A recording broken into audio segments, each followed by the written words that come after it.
We are wrapping up a series today called Why Worry?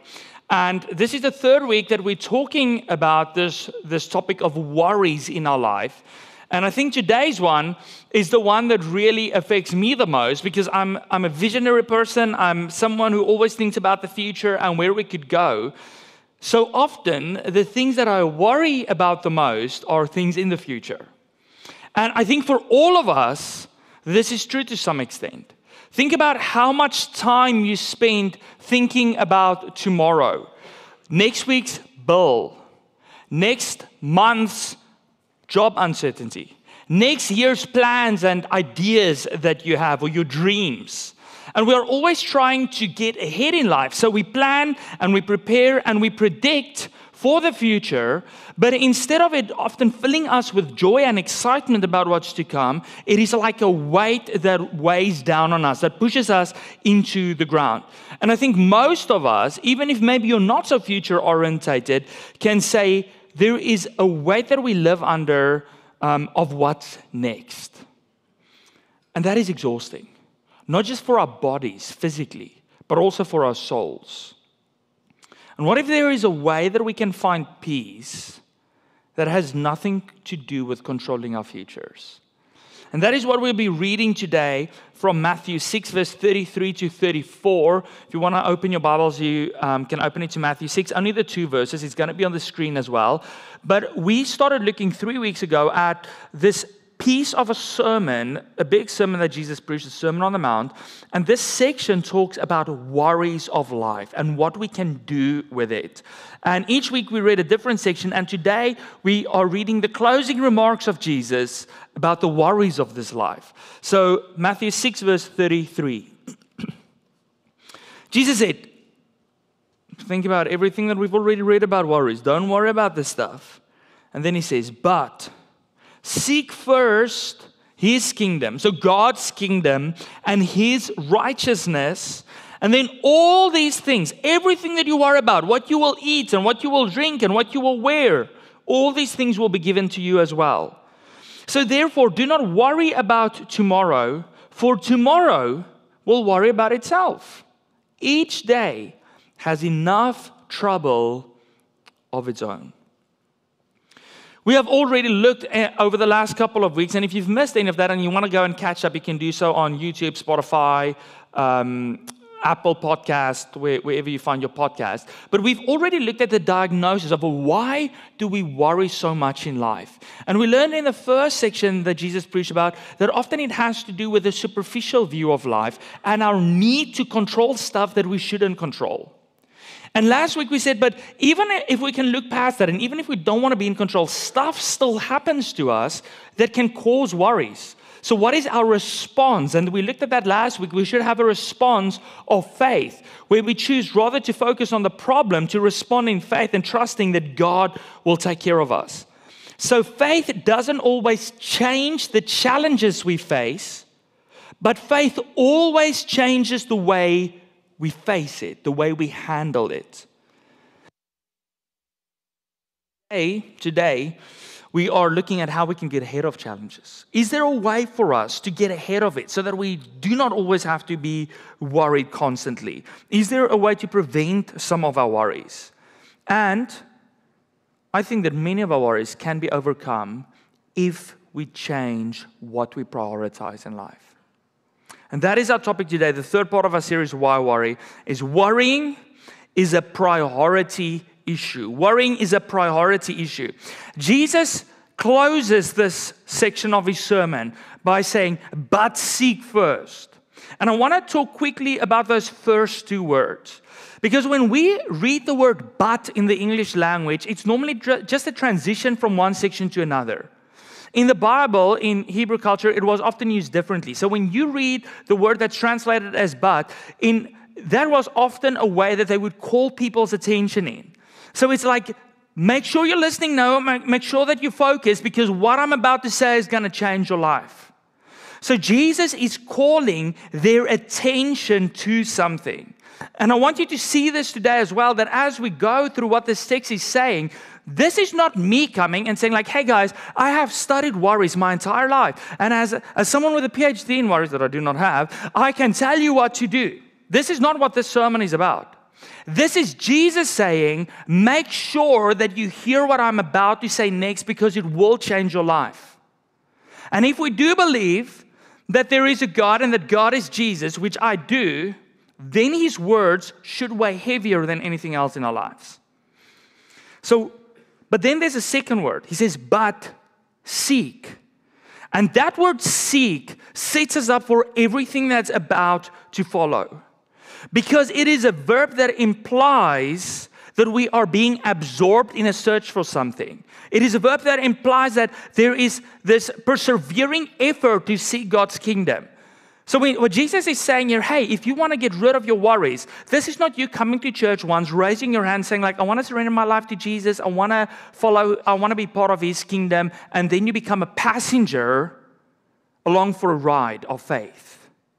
This is a verb that is saying you are going to constantly be putting in the effort. It can also be translated as be constantly seeking. So what Jesus is talking about here is that we have to, if we want to overcome some of the worries in our life, especially the ones that are associated with the future, then we need to be actively prioritizing God's kingdom and His righteousness, things that are important to God. We need to be actively prioritizing that in our life. When I read this, I realize that often the things that I worry about comes from misaligned priorities, where I seek the provision rather than the provider. When my priority is the provision. For them it was what you will eat, what you will wear. For us, our priorities that we are seeking might be different, but often our worries originate from the place where we seek, where we actively are pursuing the provision instead of the provider. I have two girls, a 3-year-old and a 6-year-old. And they often cry and complain about food, but they have never complained about the fact that they are unsure if there's food. They never wonder, like, is there food in our house? Will we have something to eat? Will we have clothes to wear? Now, you know why they complain if they're hungry? Because they can't find mom or dad. They cannot find the provider. But they know if they find the provider, what will follow? Provision. So they are seeking the provider and not the provision. And then sadly, when we grow up, we flip it around. And the only thing that we seek is provision instead of the provider. And this is what Jesus is saying is we should change our priorities and we should reverse often what we do as adults to seek the provider before we seek the provision. Because here's the reality. Whatever has the highest priority in your life will have your focus and it will determine your path. If your provision, the stuff that you worry about, daily needs, if that is the things that you constantly seek, that is what will have your focus. That is what will determine your path. Also your path of worries. So Jesus says, seek first the kingdom of God.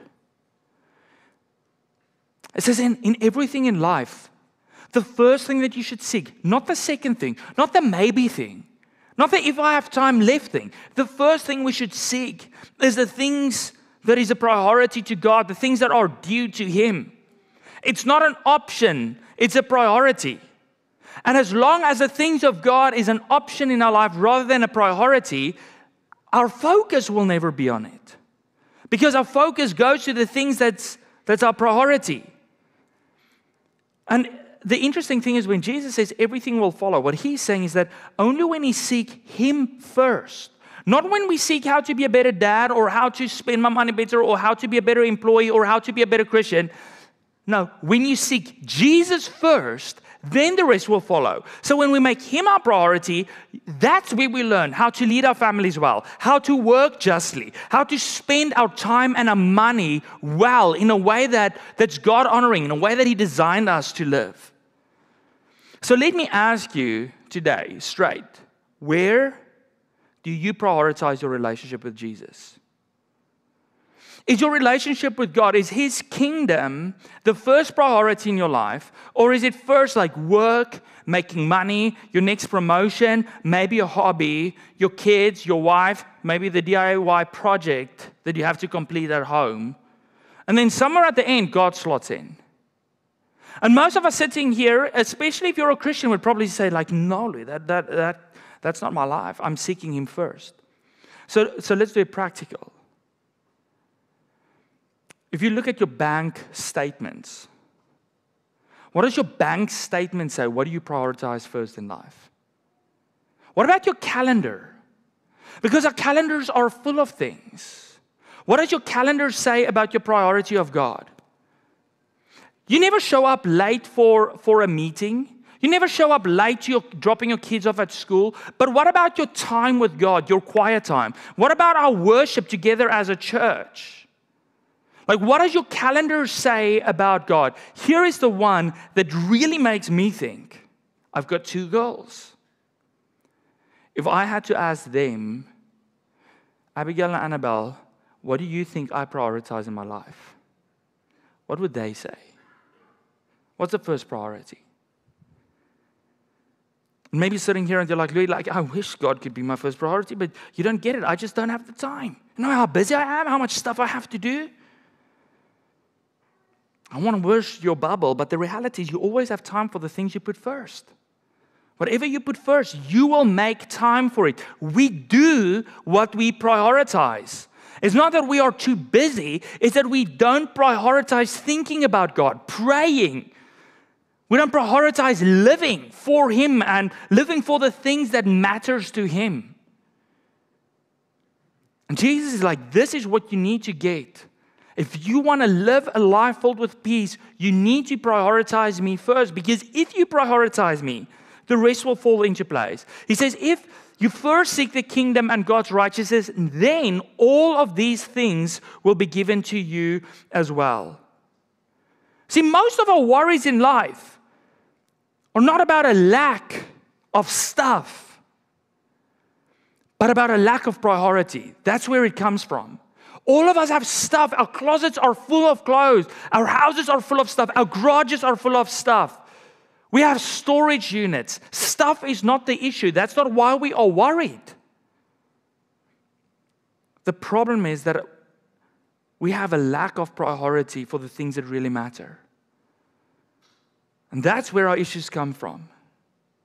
And guys, when I think about my own life, and maybe this is true for you as well, I have to acknowledge that a lot of my worries are not just situational issues. They don't just come from an issue I'm facing in this situation, but they are spiritual alignment issues. And that is what Jesus is saying. If your spiritual alignment is out, you will automatically have worries. God promises provision for those who prioritize Him. While seeking God's things first, we read that there is a reward of grace.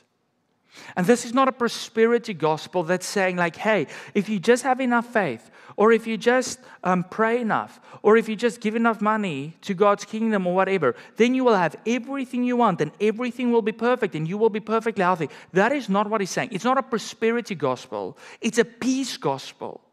The Bible tells us of this good news of peace that we can experience, knowing that we have a provider, knowing that we have what we need, finding contentment in life with whatever we have. It is different because there is no peace and no end to prosperity. While we're concentrating our attention on the kingdom of God and His righteousness, God gives to us. He sees to it that we have what we need. Just as when a child's attention is on a parent, the parent sees to it that the child has what they need. So we have to choose in life whether we're going to focus on the situational problems or the imagined problems of tomorrow, or whether we are going to focus on the promises of God. And I believe if you choose to focus on the promises of God, I believe He's worthy to put our trust and our hope in. Because we have thousands of years of history of a God who has been faithful consistently. So I'm not building my life, my faith on a hope. I'm building it on hope that this God who's been faithful for thousands of years will still be faithful today.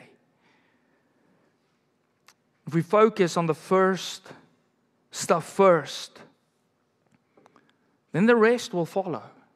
And I want to show you a simple illustration. Initially, I thought I'm not going to do it because everyone knows this illustration.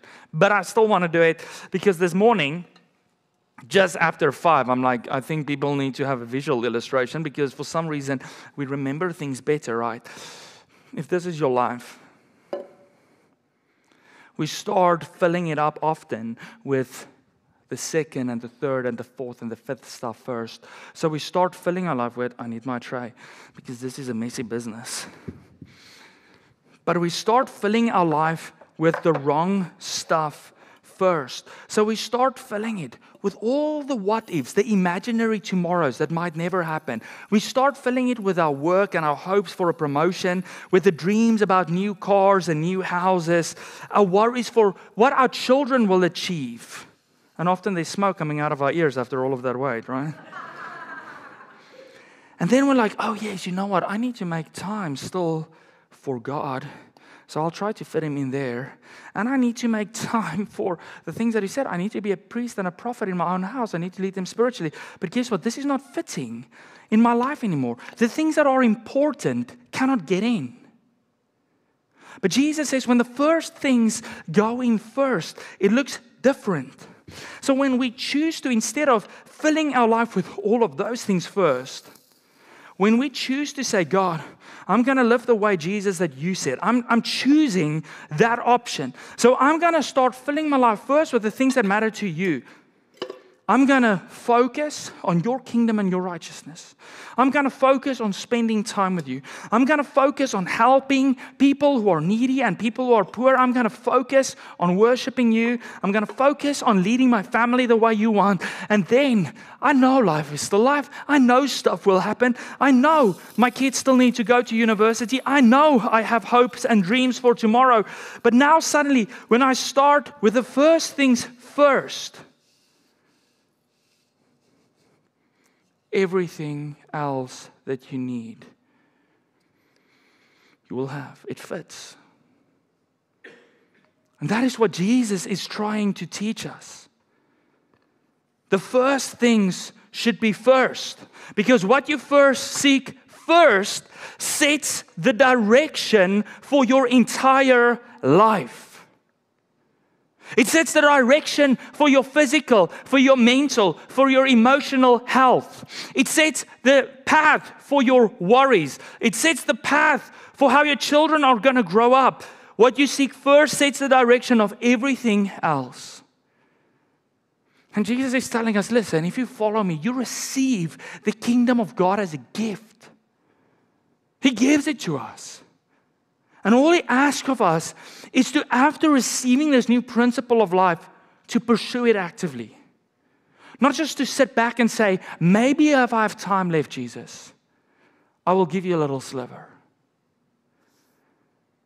He says if we can do this,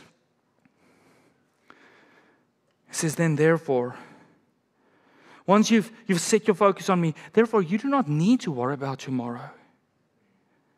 And you know what? If I say that to you, I've preached about this for 3 weeks. And a lot of people said, oh man, this encouraged me. But let's be honest for a moment. Most of us want to believe that what Jesus said is true. That we can have less worries if we put Him first, if we have faith, if we trust in our provider. We want to believe that. But practically speaking, we don't see how it's possible because I'm still worrying. And I think one of the reasons why we struggle to understand this concept, why we struggle to actually believe that what Jesus said is true, is because we have been influenced so significantly by a secular mindset that we cannot believe God's supernatural things anymore. Do you remember what Jesus said in verse 30 and verse 32? He said, you of little faith. He said, don't worry about stuff. This is the stuff pagans, people who don't know God, run after. But what we don't realize, although we say our faith is in Jesus, we struggle to live as people with faith in Him. This weekend we were at a conference, 100-year celebration of our association, and Dr. David Guretzky spoke about how secular thinking has influenced us, all of us, no matter who you are. He's the president of the Evangelical Fellowship of Canada and a professor of theology, and he shared a couple of markers of the secular age. And two of them, as I was thinking of this sermon, two of them really stood out to me. And he said the first marker, or one of the markers, is the loss of the enchanted world. We live in a disenchanted age, the loss of the spiritual worldview. We don't think the same way as people 200 years ago or people 1,000 years ago. We have lost something of our worldview, that the spiritual world is just as much part of our life and our world as the physical. But the second thing he said is the immanent frame. So immanence is what is right in front of our senses, right? The stuff we can touch and feel. The immanent frame becomes all that matters to us, Christians and non-Christians. He said we think and act within the immanent frame, things close to us, not things far from us, so things we can touch rather than the transcendence. Our entire reality and understanding is one where we view everything as under the dome, under God's creation. Not above it, just the things we can see and touch. And hear this, as in everything can be explained with natural cause and effect. And maybe you're like, I don't think that way. I want to show you a couple of examples. So I've got a picture here on the screen. I'm not going to try to even say that guy's name, some kind of medieval name. I'll stick to Duccio.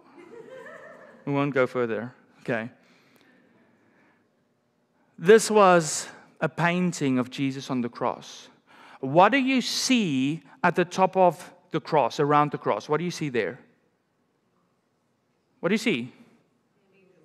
Angels. If I had to ask you, draw me a picture of the crucifixion, would you think about adding angels? No, we won't. I'll draw 3 crosses and maybe a little stick figure on it. If you're more artistic, you can do a proper one. But we don't think that way. He gave us some questions to see how we've been influenced by this. And I want to share 2 of those questions with you. The first one is, how does a plant grow? A, angels come down, plant the seed, they make it grow. B, God makes it grow. Or C, through cell division, cell growth, and photosynthesis. Which one would you pick? You're in church, you're probably going to go like, oh, it's B. If you're not in church, you will go like, C. It's C. If you ask someone living 1,000 or 2,000 years ago, they would have said A, because they had very high view of angels and things. If you ask people 200 years ago, they would have said B. If I ask people in the church, they might go B because they know it's what I'm expecting. But the reality is, most of us think only through the scientific terms and the physical terms, so we will go to C. Another one, why do deadly earthquakes happen? A, we don't know. But God is sovereign and has purposes beyond our ability to know.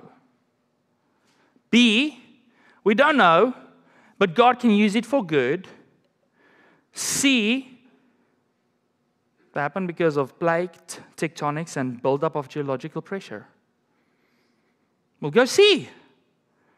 Right? Like maybe you'll hear like someone saying like B. But that doesn't really happen because we think from the natural world. We don't think outside of that box of what we can see and feel and touch. But here is the problem. Do you remember Jesus said, first seek the kingdom of God, first seek the transcendence, the divine. Why? Because when the supernatural is dismissed, the soul is left to suffer alone. When the supernatural is dismissed, the soul is left to suffer alone. Can we get that on the screen?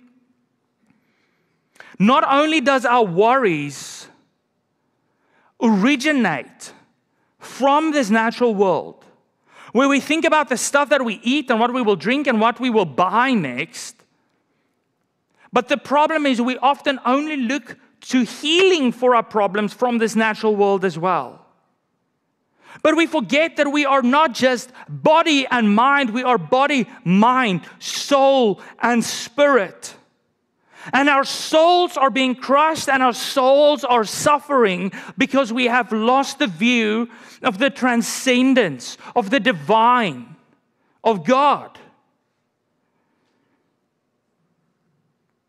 And I want to say this clearly as well to you today. Not all worries and anxieties are the same. Some of you deal with anxiety that's biological or that's trauma-related, and that's real. And if that is you, I want you to hear me today. Getting help, so seeing a counselor or taking medicine if you need it, that is not a sign of weak faith. That is wisdom. Because faith doesn't mean that we ignore the help that God has put in place for us. We should seek human help for anxiety, counseling and medicine, whatever it might be. But I want you to hear this very clearly, and this is not me saying this is what Jesus is saying. It will never be enough. Never. Because we are more than just mind and body. God still plays a central role in healing.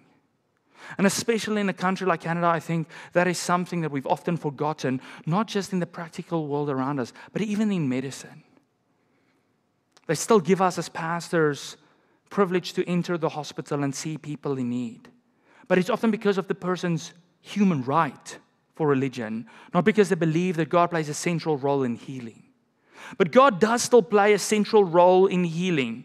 And you know why this is so important for us with regards to our worries? Because what the soul needs the most is to know that you're not alone. It's to know that you're not forgotten. It's to know that God knows what you're going through. It's to know that God cares for you and that He is with you. And without God, without the transcendence, without the supernatural or the divine, without Jesus and His kingdom and His righteousness, without that as our focus and our point of trust, our peace will never be complete. So Jesus says, do not worry about tomorrow. Trust me and stop worrying about tomorrow. And even if I think of my own life, as I said earlier, much of my worries comes from living in a day that hasn't happened yet. Issues that do not exist yet. And providing for tomorrow is one thing. That is what we said in the first week, right? God is not saying don't care. That's one thing. We have to provide for tomorrow. But becoming anxious and worried for tomorrow, that is another thing, and that is wrong according to Jesus. The only right way to provide for tomorrow without at the same time being consumed with worries about tomorrow is to make sure that we obey the advice of verse 33. Is to make sure that the first things go in first. The beauty of God is that He gives us today, and He gives us the strength and the grace to get through today, no matter what we face. Grace is available for today, not for imaginary tomorrows. It's available for real life today. And God will give you daily grace for your daily needs. Grace, God's grace, is for what is, not for what might be.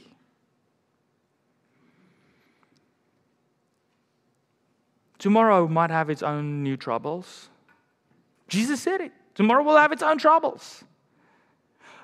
But tomorrow, when you wake up, His grace is fresh and it's new, and He strengthens us to face today. So therefore, out of gratitude, we should do what God demands of us today. Focus on Him. Put Him first. And let tomorrow rest. What if your greatest peace isn't found in solving your problems? isn't found in planning perfectly for tomorrow. But what if your greatest peace is found in who you place first today? And if you're a believer, maybe this for you. What would it look like to start your day this week, every day, by saying, Jesus, I trust you with today? What if that's where your day could start? If you're not a believer and you're still figuring this Jesus thing out, what if you choose to start living today as if God was real? As if God actually does know you and care about you. Jesus says, when you seek God first, peace follows. And the key to overcoming worry is changing, not necessarily your situation, but what you prioritize. Peace isn't found in getting everything under control. It's found in putting God first. What would it look like this week? To put God first in your schedule, in your thoughts and in your goals. And I'm not saying try this week to change your complete being, because that's almost impossible for us as human beings. But make a 1% change. Start the day with Scripture, with reading your Bible. Start serving. Start praying before you react to your crises or your worries. Let's pray. Oh, Jesus, I have to confess for myself and for so many others here that so many of our worries are rooted in the imaginary tomorrows. Because our priority, our focus is not on where it should be, but on other stuff first. And I pray, Holy Spirit, that you would help us to prioritize the kingdom of God and His righteousness first in our life. That the most important thing in our life will be pursuing the things that matter most to you. I pray that all of these daily things that can cause so much worries for us, that we will entrust it to you. And that we will find peace for tomorrow. But I also want to pray for every person here who's facing challenges today. God, I pray that your grace and your strength would carry them through this day.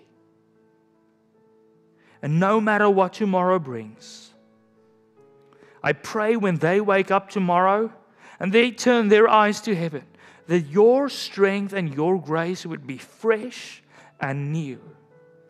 So that every day, as we walk through our days, that we can do it in your power. We pray it in Jesus' name. Amen.